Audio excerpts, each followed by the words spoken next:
This is Jamie Dyer welcoming you to another edition of the Quo-Cast.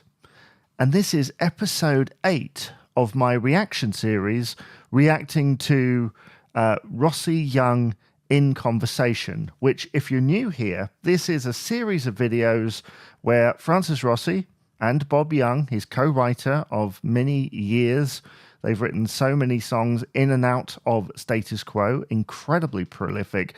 They sit down to talk about those songs and much more besides.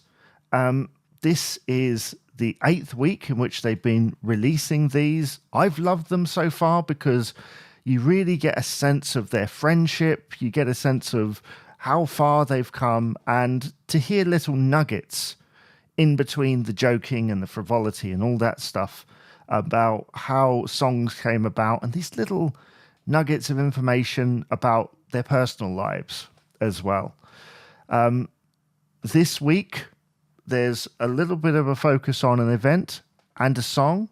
We shall get to the song in just a moment. In fact, before we get to either of them, obviously the last 7 weeks or so, it kind of looks like they filmed something in one go and then have cut it up into sort of 2 to 3 minute chunks and released them. This looks like a completely different day. This is a different day. They're in a different location. It's much brighter, much more professional looking than it was before, at a much better angle. We're not looking up at them anymore. And they seem more relaxed, I think. So the first thing that they talk about is when there was an idea in the late 60s for Bob Young to apparently stand in for one gig, basically so they could get paid because Francis Rossi was ill. He had pleurisy, they say, which I believe is like an inflammation in the lung, between the lung and the rib, or something like that. You can tell I quickly glanced at an NHS thing. And apparently Francis didn't know this story, that Bob sat in the back of a van with Roy Lines, who at that time was their piano /keyboard player, trying to learn Francis parts on guitar for Pictures of Matchstick Men. And again, Francis didn't know that. I mean, he was ill at the time, obviously. I can imagine that with these things, they would have been looking at a contingency plan, you know, going, well, how can we go ahead? And it's very early days, you know, so anything goes, I guess. But Bob sort of says that he had trouble with it. It wasn't something he could replicate for Pictures of Matchstick Men, let alone a whole gig. But, you know, Francis knows he probably could have done it. Maybe if they tweaked the list, or, you know, maybe they'd, well, I don't know, just done something else. I guess you'd expect them to play their biggest hit. So if Bob felt that he couldn't do it, then, you know, that is fair. He would have done lead vocals as well. The story at the end of the first part, where Francis says that he was yelling in pain, he was ill with pleurisy, and Bob would go up and say goodnight to him, and basically he'd be in pain there, and they'd just start laughing. And I just thought, whatever the cause of that laughter, I thought that was such a nice thing to kind of look back on in some ways. Like, I know Francis wouldn't want to think about the fact he was ill, but those are like the early days in the late 60s where their friendship is forming. And I guess in some ways, when you're ill, you almost get to know who your friends are.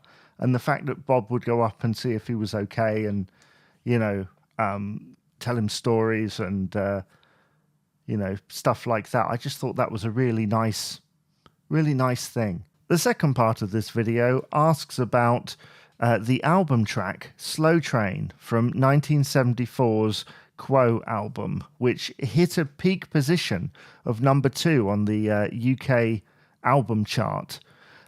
This track is an iconic track, which they never performed live in full. They did later as part of the medley at Milton Keynes and beyond, but never in full. And it's around 8 minutes. It's like 8 minutes and 25 seconds long or something. And it's at the end of the Quo album. it's a monster of a track. It's so iconic for that era of Quo, just for Quo in general, right? And it's a Rossi Young composition, and they say in this video that the lyrics are very Bob Young. They're kind of inspired by American bluesy music, and you can understand that. With American blues music, I can't afford a ticket on an old Dakota airplane, gotta jump a ride on a cattle trucking slow train. And yeah, I can see from just reading those lyrics, because to be honest, I've been singing them wrong all this time. I'm mainly listening to the music, I think. I'm one of those people who will sing the wrong lyrics. That is kind of very American inspired, and that's what they say, and as well as Bob writing biographically as well. But very American inspired. I think even the way they sing it in the song is very, it's kind of got that American twang to it that you also have in Break the Rules. Francis mentions that the song goes into 3 movements, and to be honest, I'm not sure I've ever heard a rock song described as like having a movement. That's a term I associate more with classical music.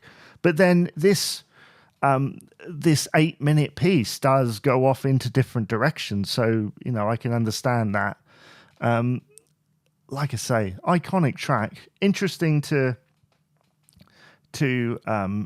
study over those lyrics and know that how satisfying they are to even say as well. I think sometimes that's the mark of great lyrics. Anyway, what do you think of Slow Train? What do you think of this latest episode? Was there something in there that you haven't heard before? Do let me know. If you're on YouTube, click the thumbs up, comment, and subscribe for more Quo-related content. And in podcasts, well, subscribe on your favorite podcast provider. Rate it as well. Give us a comment where you can. And I will see you again for another episode of the Quo-Cast.